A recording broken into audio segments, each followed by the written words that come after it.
Halo guys, selamat datang di channel YouTube Aryan Ngapa. Oke guys, pada video kali ini Aryan Ngapak akan berbagi informasi terkait proses penyembuhan fistula ini yang saya lakukan, yang pada akhirnya saya sembuh terbebas dari fistula ini. Jadi awalnya guys, dulu saya sempat operasi ambeien atau wasir tahun 2018 di Jati Asih. Nah, karena sudah stadium 4, jadi mau tidak mau harus operasi ambeien. Nah, setelah operasi ambeien memang begitu sakit sampai pendarahan, tetapi pada akhirnya wasir saya memang benar-benar sembuh tuntas guys. Jadi saya bisa hidup normal kembali, bisa makan sesuai selera saya, tidak ada yang saya hindari. Nah, sesuatu terjadi kemudian, di mana setelah 3 tahun pasca saya operasi, karena saya makan makanan yang tidak ada pantangan, ibaratnya semua saya makanan. Akhirnya guys, 3 tahun kemudian 2021 ini saya terkena fistula ini. Setelah saya searching dampak dari operasi ambeien atau wasir ini adalah terjadinya fistula ini suatu saat nanti. Jadi bagi kalian yang sekarang menderita wasir, jangan buru-buru untuk operasi ambeien guys, karena setelah sembuh nanti bisa terkena fistula ini. Tetapi kalau misalkan sudah stadium 4, ya mau tidak mau memang harus operasi. Nah, setelah saya terkena fistula ini tiap hari saya kalau buang air besar terasa sakit guys, sangat perih. Jadi saya tidak bisa bekerja dengan nyaman, dimana ketika pagi saya buang air besar, kemudian saya berangkat kerja, apalagi saya kerjanya naik motor, itu sangat menyiksa sekali guys, sangat perih sekali ketika duduk di atas motor dalam waktu yang cukup lama. Kemudian setelah nyampe kantor dan bekerja, ini rasa perihnya itu seperti tersilet-silet guys, dan berdenyut-denyut seperti itu, rasanya sakit sekali. Ini masih terus sakit sampai kurang lebih 5 jam kemudian. Nah, ini kan sangat menyiksa sekali ketika kita bekerja.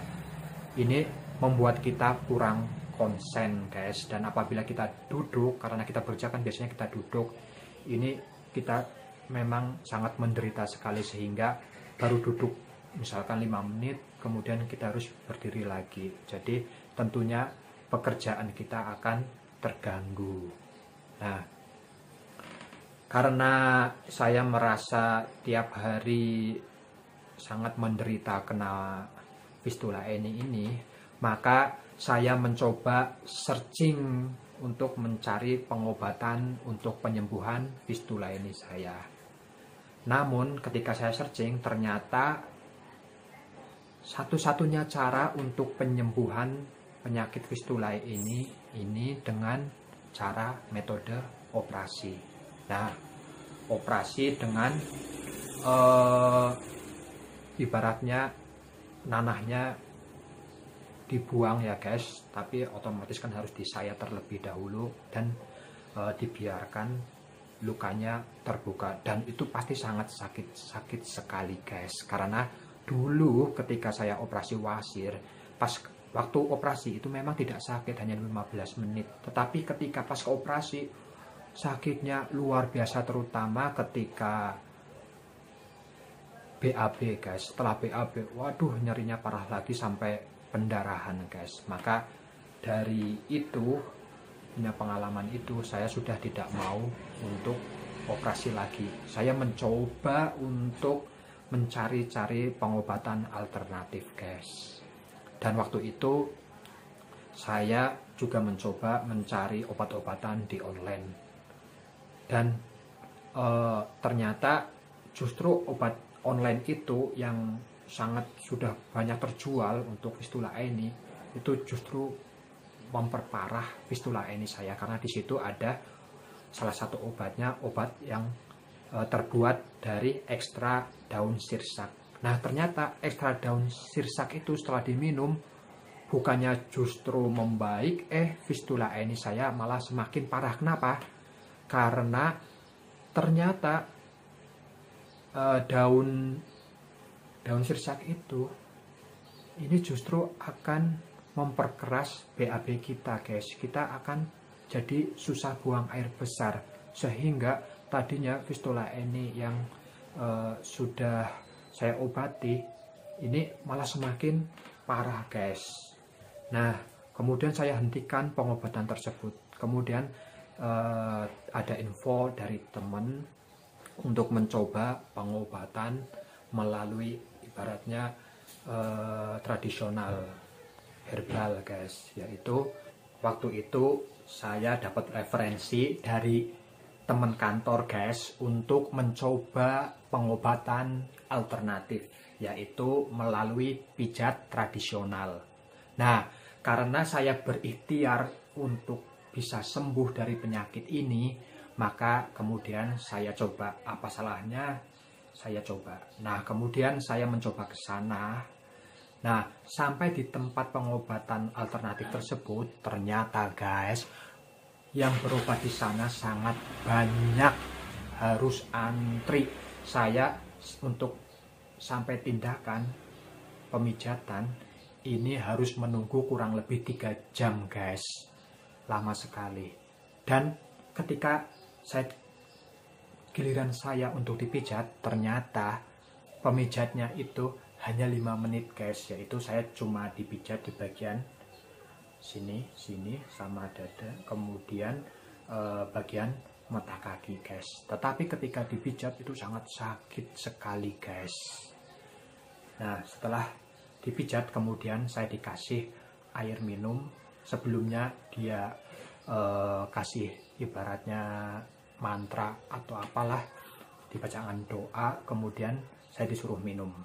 Nah, setelah saya minum kemudian saya keluar dari pengobatan tersebut. Dan ternyata, guys, di sini tidak dipungut biaya, tidak ditetapkan berapa besarannya. Nah, kita bebas memberi berapa, uang kita kasih amplop, entah berapapun itu, dia ikhlas karena mereka memang tidak mencari duit, tetapi mereka niatnya untuk membantu sesama bagi orang-orang yang sedang membutuhkan bantuan agar sembuh dari penyakit. Dan itu pun tidak dikasihkan ke orang yang menyembuhkan, orang yang terapi, tetapi dimasukkan ke dalam kotak infak, ibaratnya seperti itu, guys. Dan dia tidak jualan obat, cuma ketika saya dipijat, saya diberi nasihat untuk makan daun ini. Daun apa itu? Yaitu daun binahong, guys. Karena daun binahong katanya ini efektif untuk mencegah infeksi pada luka, guys. Jadi binahong ini mampu menyembuhkan luka dengan sangat cepat, guys. Termasuk luka yang ada di anus fistula ini.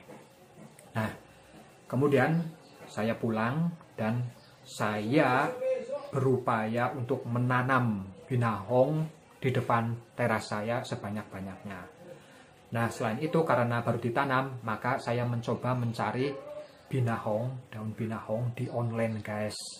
Nah, ternyata harga daun binahong ini cukup mahal di online, yaitu satu daunnya Rp1.000, cukup mahal ya, guys. Kemudian saya searching, cari-cari di salah satu situs penjualan online, ternyata ada yang menjual binahong ini dalam paketan, dalam artian harga 70.000 ini kita akan mendapat daun binahong sebanyak 1 kilogram. Nah, kemudian saya beli. Nah, setelah saya beli, nyampe di rumah kurang lebih 3 hari, kemudian saya coba untuk memakannya. Jadi kemarin berdasarkan anjuran dari orang yang nerapi saya, orang yang mijit saya, katanya daun binahong tersebut bukan diminum airnya, tetapi daun binahong tersebut direndam di air yang panas beberapa detik saja sampai layu, kemudian kita makan. Berapa daunnya guys? Kurang lebih jumlahnya 5. Jadi setiap hari saya harus makan 5 daun binahong yang sudah dicelupkan di air panas. Dan itu rasanya gimana guys? Tentunya kalau awal mencoba ini memang rasanya kurang enak guys. Tetapi ketika saya sudah seminggu mencoba, ternyata enak-enak aja guys untuk lalaban daun ini. Jadi sekarang saya rajin mengkonsumsi daun binahong. Selain mengkonsumsi daun binahong, juga dibantu dengan mengkonsumsi makanan yang halus dan berserat guys. Dan saya menghindari semua makanan yang dirasa ini akan menghambat BAB saya. Jadi saya benar-benar sangat menjaga makanan yang saya makan guys. Seperti itu. Dan setelah saya makan daun binahong kurang lebih 2 minggu guys, ternyata langsung ada perubahan guys, dimana mungkin ini efek dari dari terapi pijat yang kemarin saya lakukan, kemudian sama dibantu sama makanan yang halus dan berserat, kemudian dibantu dengan makan daun binahong setiap hari 5 lembar. Dan alhamdulillah setelah 2 minggu kemudian saya lihat lukanya ini sudah membaik guys. Yang tadinya lukanya menonjol, membengkak, kemudian di tengah-tengahnya berlubang dan ada nanahnya, ini ternyata saya lihat sudah mengempes dan kering guys. Dan nanahnya ibaratnya udah hilang guys, mungkin keluar guys ketika saya tidak menyadarinya. Nah, setelah 2 minggu kemudian saya coba makan binahong terus, dan saya setiap minggu sekali terapi di pijat tradisional tadi. Dan alhamdulillah lama-kelamaan penyakit saya berangsur membaik, sehingga saya yang niatnya apabila pakai tradisional ini tidak sembuh akan operasi, ternyata alhamdulillah Tuhan memberikan jalan, akhirnya penyakit fistula ini saya sembuh guys. Setelah saya rasa fistula ini saya sembuh guys, saya berkomitmen untuk tetap menjaga asupan makanan saya. Saya tidak makan makanan yang membuat fistula ini saya akan kambuh lagi, yaitu saya menghindari makanan seperti daging, makanan yang pedas, makanan asin, gorengan, minum alkohol, dan lain-lain. Saya menghindari, saya hanya makan makanan yang berserat dan saya buat sendiri. Terkait makanan ini, apa yang saya makan, nanti akan saya ulas di video berikutnya guys. Jadi tonton terus channel ini guys, agar kalian bisa mengikuti info-info dari saya terkait dengan penyembuhan fistula ini yang saya lakukan guys. Ini makanan saya buat sendiri, dan saya tidak mengkonsumsi makanan-makanan lain. Paling-paling ketika saya makan lapar, saya kadang-kadang makan roti. Paling seperti itu guys. Kalau terkait dengan kebutuhan gizi, biasanya saya makan ikan guys. Makan ikan air tawar, bukan ikan air laut loh guys. Makan ikan air tawar. Biasanya ikan air tawar itu ya bebas lah, digoreng kayak, kemudian mau direbus atau mau dibikin rica-rica. Ini gunanya untuk menjaga energi atau protein di dalam tubuh kita guys, biar kita itu tidak lemas guys. Karena kalau kita cuma makanan seperti itu, takutnya kita ini ibaratnya kekurangan gizi guys, sehingga badan kita lemas dan akhirnya kita kurang konsentrasi dalam beraktivitas sehari-hari atau bekerja seperti itu guys. Oke guys, demikian informasi dari saya terkait penyembuhan saya selama terkena fistula ini akhirnya sembuh. Dan semoga informasi saya ini bermanfaat bagi kalian yang sedang menderita fistula ini. Dan pada video selanjutnya saya akan memposting video terkait makanan yang saya makan selama saya proses penyembuhan fistula ini, dan daun binahong yang saya tanam di depan rumah saya. Jadi biar saya tidak beli terus daun binahong untuk penyembuhan fistula ini. Oke guys, demikian, semoga video saya bermanfaat. Jangan lupa guys, tonton video saya selanjutnya, dan jangan lupa untuk subscribe, like, dan komen channel YouTube Aryan Ngapa.